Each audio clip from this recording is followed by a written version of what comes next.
Hello, everybody, and welcome. My name is Julie Mann, and I show men and women how they can create healthy, happy, sustainable lives. And I'm really delighted because today I'm joined by Kathleen Woodington. Hi, Kathleen. Hello, Julie. So good to see you. Fantastic to see you. Now, for those of you that don't yet know Kathleen, she is the founder of Access You. And I'm really looking forward to hearing all about that. But I think a great place to start, Kathleen, would really be, obviously, you know, I know you're all about health and well-being. So it would be really great to know, was that something that your parents modeled well?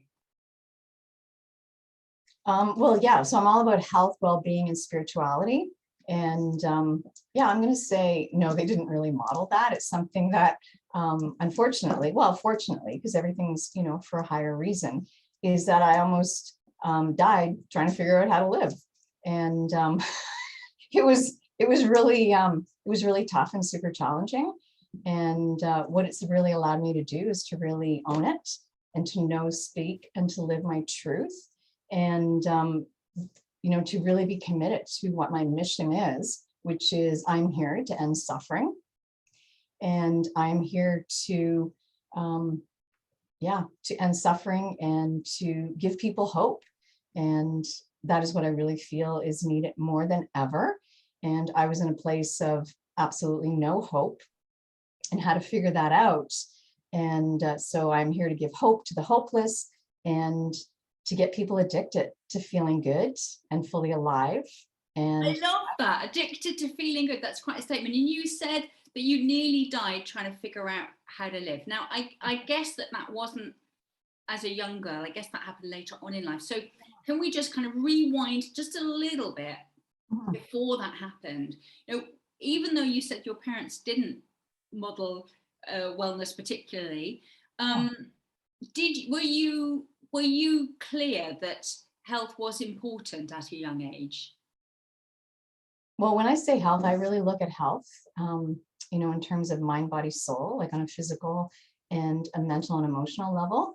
And for me, what has really been pivotal in terms of really cracking open the pathway to health and well-being is to actually be brave enough and have enough courage to actually feel, accept, and honor and process my emotions. So when I was growing up, and even to this day, there are no discussions about emotions. It's like they don't even exist.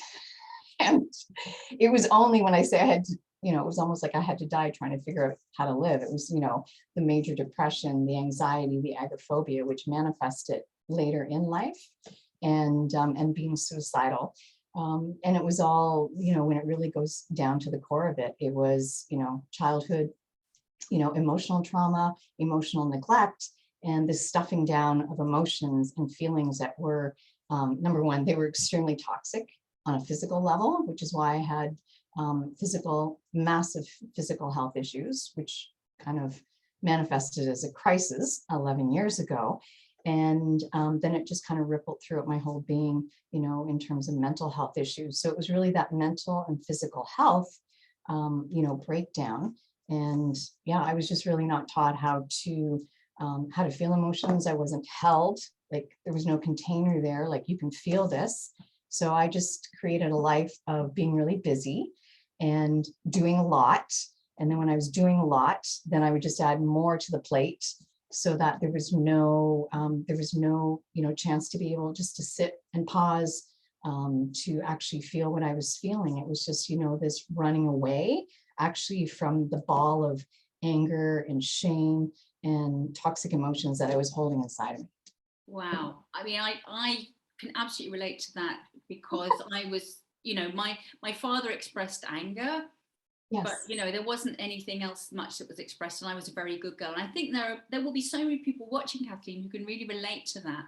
And also what you said about, you know, distracting yourself, you know, 11 years on, there are even more distractions, aren't there? They're absolutely everywhere, you know, the phone pinging. So it's really, it takes something, doesn't it? It takes stopping, and it takes actually courage, I guess, and the desire to look at something which is clearly often quite painful. So when did you realize that emotion was really, really important, and how important do you think it is?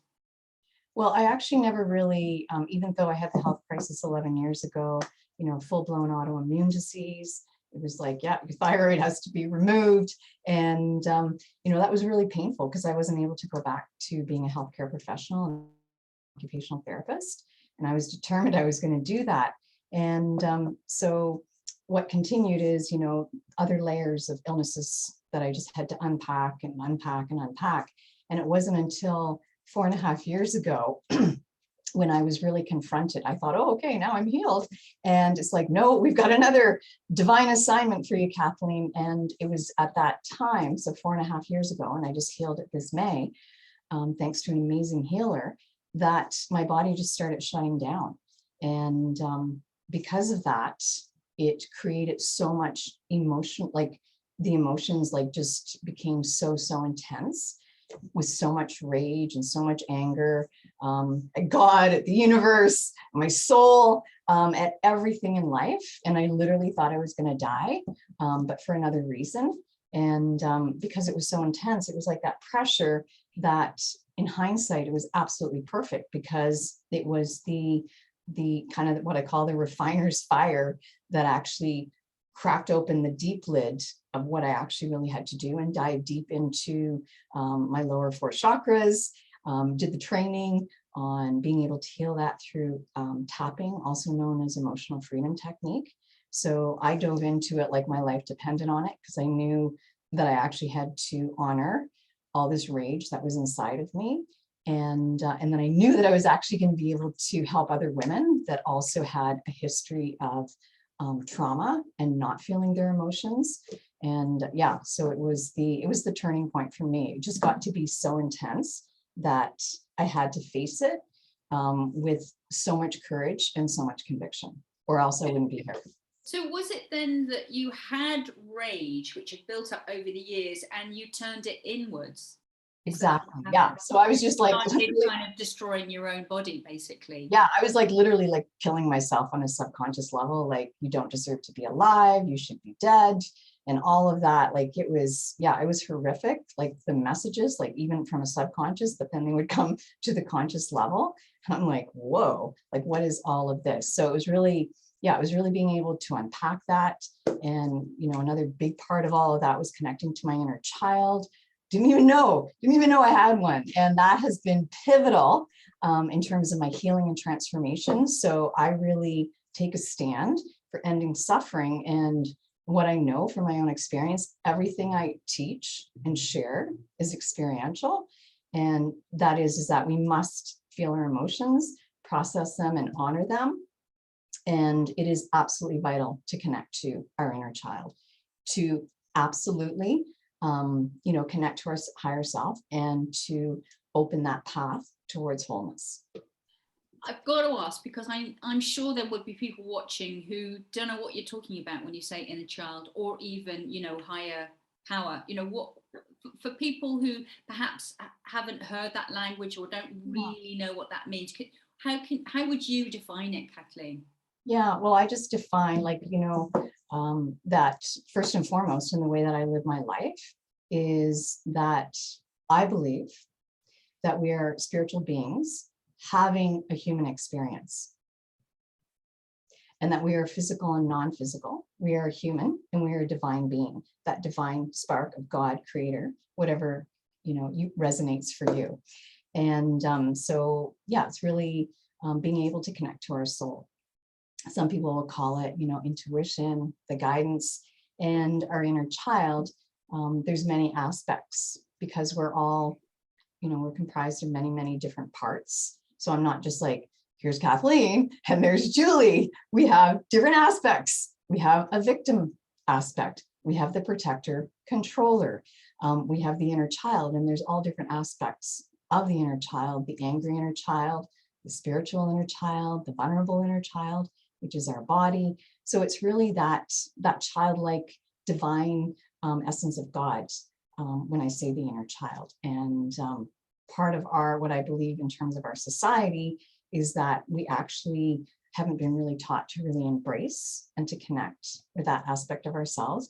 And we all have wounded parts. That's part of why we come here, is to actually learn and grow. And that is actually the doorway that really opens us to our divine essence. Does that explain it? Yeah, well, I understand that, but I'm wondering, do you ever work with people, Kathleen, who don't believe in any spiritual stuff? Are they people that are kind of already singing from the same hymn sheet? Yeah, like people that are going to resonate with me are actually going to know on some level that what they see right here, like there's way more than this. And I will attract people who are actually ready to, ready to open up to their power and to live a life from a soul-centered living place. Yeah, I guess that's the thing, isn't it? That we are powerful beyond measure, and actually, you know, being able to live in that power is something that a lot of people, including myself, really sometimes, often, you know, are kind of a little bit scared of that power. So kind of give it away in lots and lots of ways. So you talked about the fact that you had someone that helped you through the healing. Was that quite late on in your you know, your this period, this 11 years, or was it a kind of continuous thing? And do you think you could have done it on your own? Well, the person that helped me was like, I actually did the training. So I actually didn't have like a coach, like a one-to-one coach. So I just, you know, did the training with a trainer and did, you know, different group coachings. I'd meet up with different coaches and then do that training. So that was 6 years ago that I really dove deep into that, and with so much gratitude for having all that guidance. And then when I did the training, like right afterwards, I'm just like, this is it, Kathleen. So I took myself through the Christmas holidays, doing the whole thing, listening to all the recordings, and then, you know, just kept doing it and doing it. So really a lot of it was, you know, taking those recordings and just doing the teachings, using it on myself and diving into it. Like for me, it was like my life depended on it, because I just knew that I had to be able to piece this. And it actually, yeah, like my heart, like I could feel it when I was doing the tapping for the heart chakra. It was like, oh my God, I'm never going to be the same after this.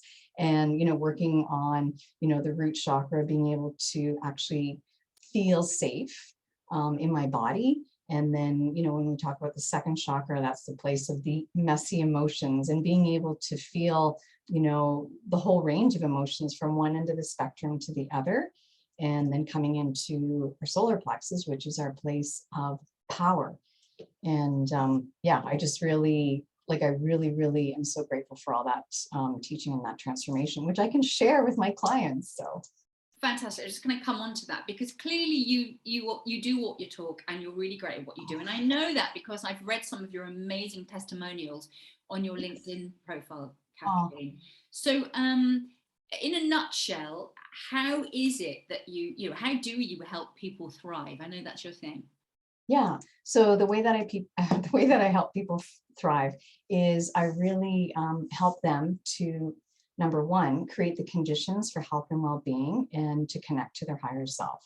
And a lot of that starts with, you know, daily practices and healthy habits, and being able to create those conditions on a mind, body, soul level that really help to raise the vibration. I help women, I help men to feel their emotions. And, you know, when we meet, I always say, get your sacred Kleenex out, because you might be crying, and that's okay, because it's really the tears that really help us to, you know, cleanse and heal our heart. So it's feeling the emotions, it's daily habits, and it's also creating spiritual practices, because I believe, and this is what I also live, just listen to a video on Facebook, and I'm like, yeah, that's exactly what I've learned, is that stillness, silence, and space. And when I say space, being able to go into the no place, no one thing, you are nothing, going into the void,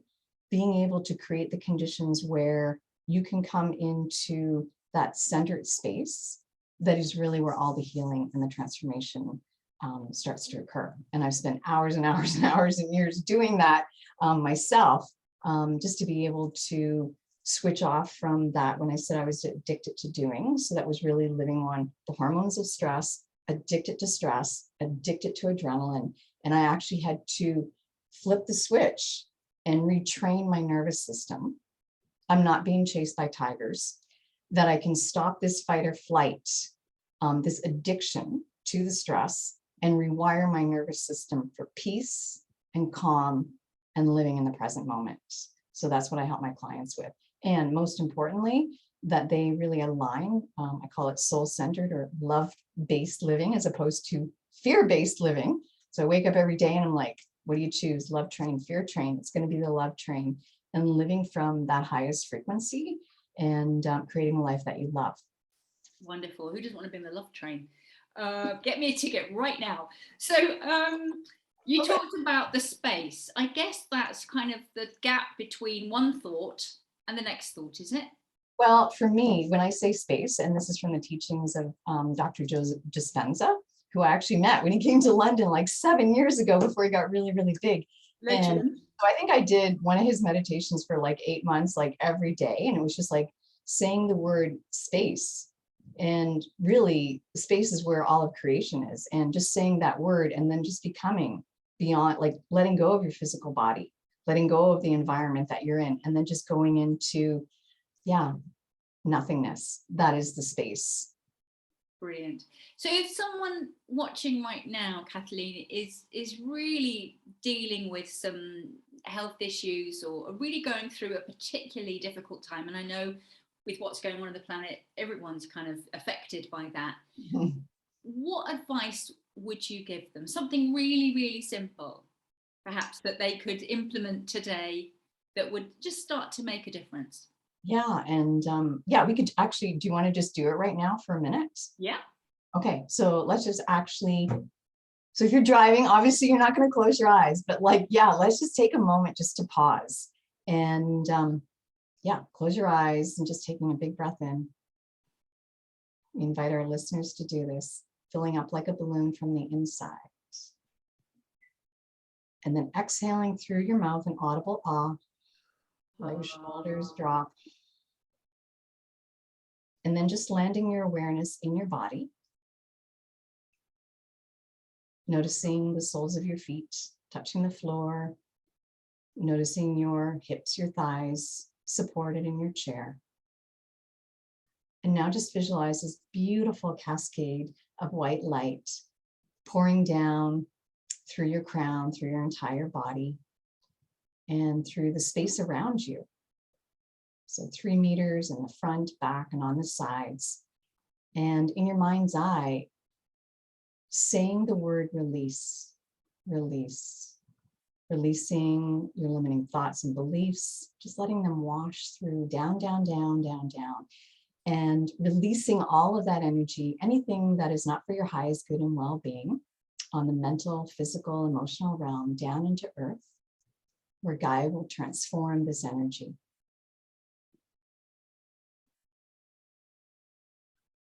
And then just visualizing a beautiful golden ball of light, source energy just above your head. Just imagining this beautiful golden light now filling your body, the space around you. The frequency of source. And just placing your left hand on your heart, your right hand on top, and just saying in your mind's eye, I remember who I am. I remember who I am at the highest vibration. I am love, I am light, and I am peace. Radiating that out to all of the universe. Inner world creates the outer world. Peace on the inside is peace on the outside.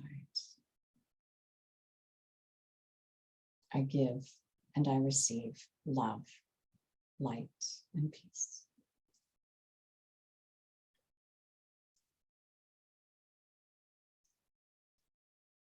Lovely.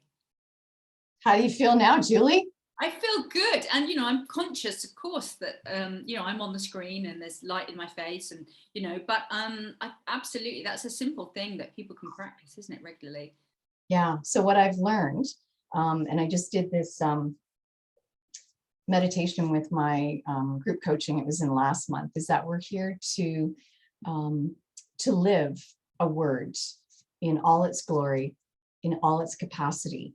And it's the word that typically you really had to mess up a lot to actually figure it out. It's the word where if you don't actually live it, things start to fall apart in your life.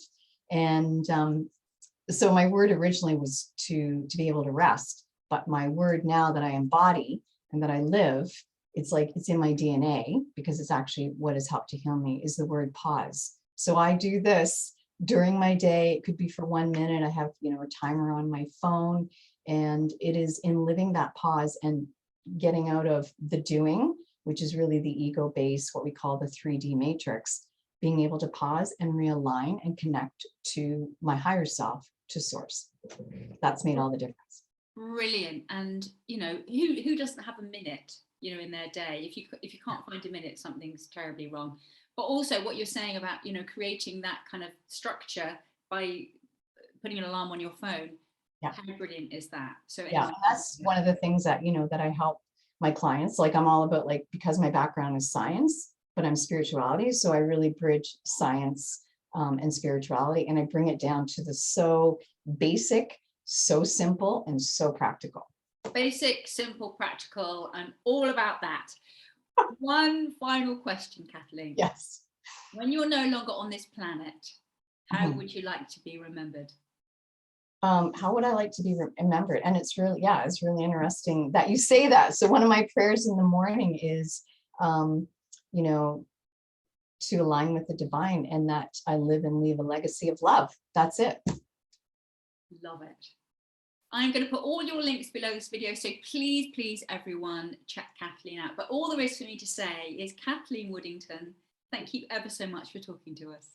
Oh, thank you, Julie, for doing what you do. Sending you so much love and gratitude and appreciation.